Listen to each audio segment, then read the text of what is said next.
Hello ladies, we have all at some point thought of getting ourselves a credit card, but you may have rethought and stopped yourself from getting one. This could be because you thought, you know what, I'm going to end up overspending on it. You know what, it might be easier for me to get an add-on card or my husband's or on my sibling's card. But let me tell you what, having credit cards and managing them is not scary at all. Let me let you on a secret. Credit cards are great if used and managed well. Using credit cards well help you build a solid credit history. And if you have a good credit history, over the long term, you can take large ticket loans such as a home loan fairly easily.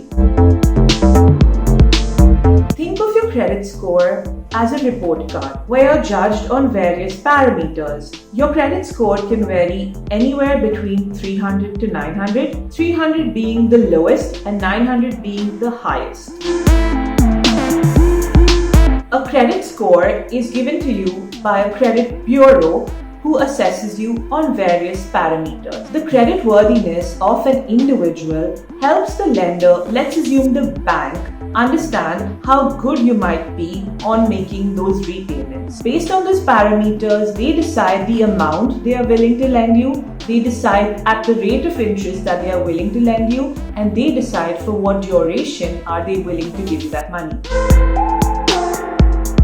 Now let's come to the fun part. Owning a credit card is good, but having an add-on card with your family, not so good. What happens in that scenario is that you have no credit history, and with that add-on card, you then build no credit score. If you have an independent credit card, you start building a good credit score, which then later gives you an opportunity to take larger loans when you need them at better interest rates. If you happen to have an add-on card for several years and then go to apply for a loan, chances are you won't get that loan because as an individual, you have zero credit history.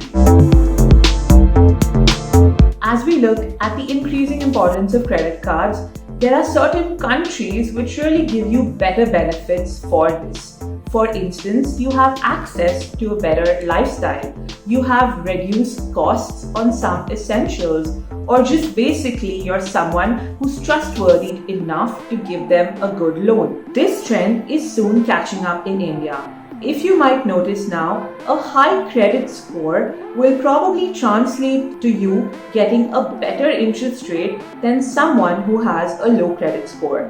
Why is this? As a borrower, it proves that you have a good payment history. You are someone who's trustworthy, who hasn't defaulted on any payments in the past. As a lender, one gets comfortable in giving that money to you, knowing fully well chances of you returning that money in time and in totality are quite high. So think of it as being rewarded for good behavior. While credit cards are not the only way to build a credit history, they're probably the easiest way to do so. If you have a credit card, you may not even need to make transactions to build a credit history. The best part is that you get a 30 to 45 days repayment period. Simply put, it's a 30 to 45 days interest-free loan. So we told you all the good stuff about credit cards, but what's the ugly truth? Stay tuned for our upcoming videos to learn more on credit cards and how to manage them. If you enjoyed this video, want to learn more, and want to share these learnings with your friends, get them on Basis today. Download Basis on the Play Store or the App Store and stay tuned with all these amazing videos that provide you learning and better financial decision making.